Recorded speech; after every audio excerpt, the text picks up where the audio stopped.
In search of sanity.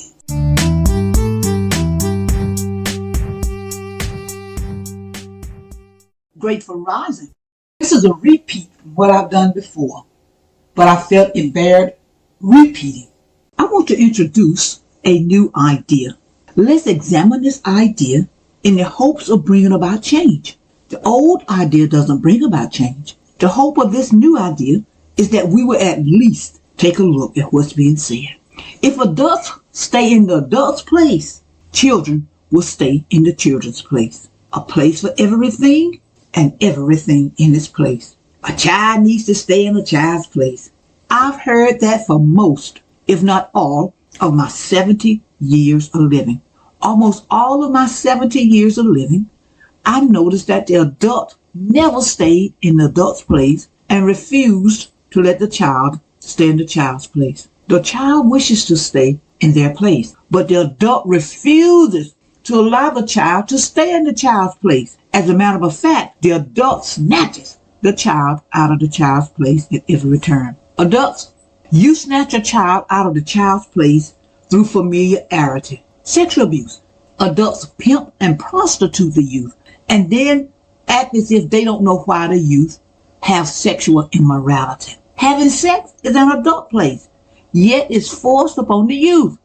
The youth who just wants to enjoy the innocence of being a youth. A child who just wants to enjoy being in a child's place. The adult refuses to let the child stay in a child's place. The adult destroys the child in the child's place by destroying the innocence of that child's place. Then the adult vilifies the child who no longer has a child's place to stay in. Who remember the incident with Kirk Franklin and his son? The part of the conversation I heard was an example of an adult who didn't let a child stay in a child's place. Monique, an adult. Steve Harvey, an adult. Ricky Smiley, an adult. All came out and attacked Kirk Franklin's son. I didn't hear either one of them, Monique, Steve, or Ricky, say anything about Kirk Franklin's actions of snatching his child out of that child's place. Adults pass the child around to the adult's drug dealer or any other supplier or supplement or whatever it is they want. They pass the child around in exchange for those items. I hear all the time from adults how their parents use them to get favors from men or women.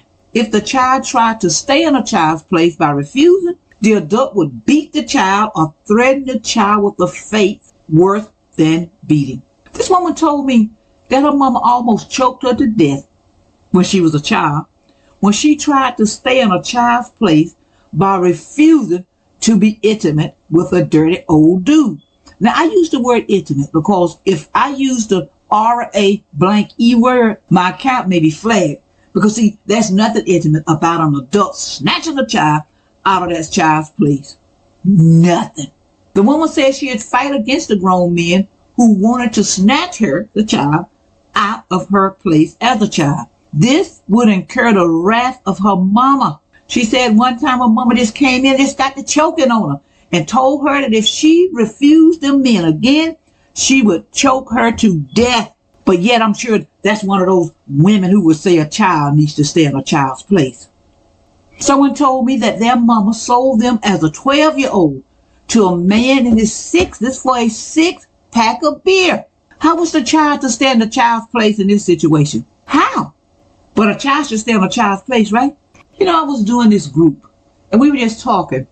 And this young brother told me, and this here in Macon, Bibb County, Georgia, he said that they had a sex rink going on when he was about 12 years old. There was a sex rink going on in his neighborhood.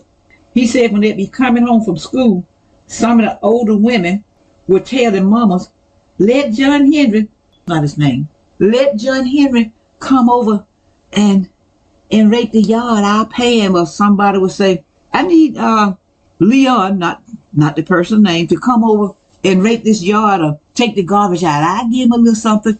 And he said every day after school, those 11 and 12-year-old boys would be having sex with them grown women here in Macon, Bibb, Georgia. Was that an adult staying in an adult's place? Was that what it was?